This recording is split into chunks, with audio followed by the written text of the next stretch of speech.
سلام عزیزان، اومدیم با آموزش لایک پست و بازدید پست. ابتدا فهرست رو میزنیم، گزینه ثبت سفارش رو میزنیم. اینجا که نوشته لطفا مورد دسته مورد نظر خود انتخاب کنید، انتخاب میکنید. لایک هم مثل فالوور انواع زیاد داره، مثلا لایک ارزان میکس، لایک بدون ریزش و پایینم یه لایک ایرانی داریم اختصاصی.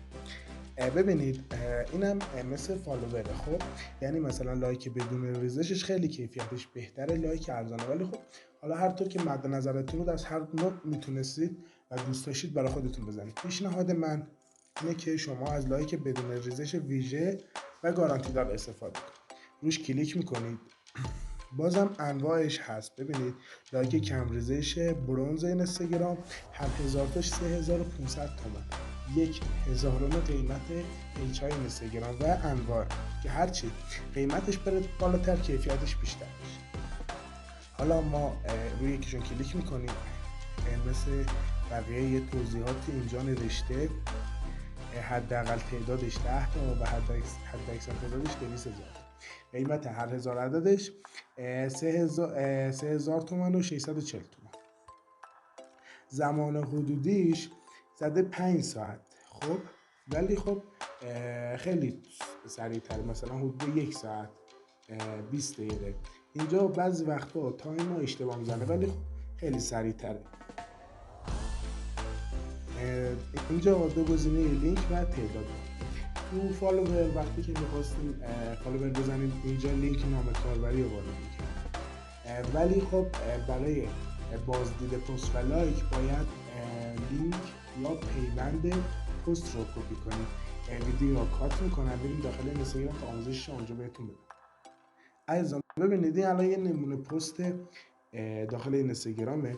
این 3 خط پایین رو شما میزنید. خب این 4 تا گزینه برای شما باز میشه.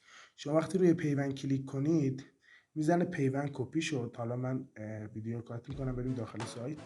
عزیزان ببینید اینجا که نوشته لینک نگر میداریم و لینک رو اینجا کپی میکنیم. لینکی که داخل اون پست اینستاگرام کپی کردیم و اینجا الصاقش میکنیم. تعداد مورد نظرم مثلا 1000 تومان میذاریم. ببینید اینجا دوباره گفتم 1000 تاش 3600 و ما میتونیم پرداخت کنیم و اینجا هم نوشته که چه مبلغی قابل پرداخته و چه مبلغی کم داریم که اگه وقت کم داشتید با توجه به 2 تا ویدیو قبلی میتونید کیف پولتون رو شارژ کنید. وقتی که خلاص شد از گزینه ثبت سفارش میزنید و سفارشتون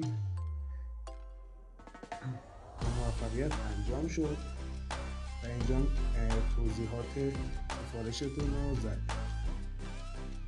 عزیزان بازدید پست مانند لایک. خب فقط اینجا باید یه سرویس دیگر رو انتخاب کنید، میزنید میاد آخر بازدید ریلز و تیوی اینستاگرام به روز رسانی روزانه، یعنی هم سریع هم هر روز در حال بروز رسانی. کلیک میکنید، اونم انواع داره. ببینید بستگی به پستتون داره.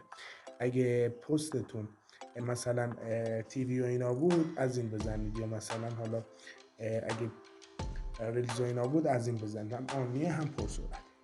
وقتی که انجام میزنید بازم اینجا توضیحات نوشته. اینجا جای لینک همون پیوندی که اونجا کپی کردیم رو میزنید و تعداد میذارید، مثلا 1000. و یه نکته مهم، وقتی که میخواید ثبت سفارش کنید پیج حتما باید رو حالت عمومی باشه. اگه پیج رو حالت عمومی نباشه نه لایک نه فالوور هیچ براش ارسال نمیشه. پیج وقتی که میخواد چه لایک چه فالوور ثبت کنید باید رو حالت عمومی باشه. خسته نباشید.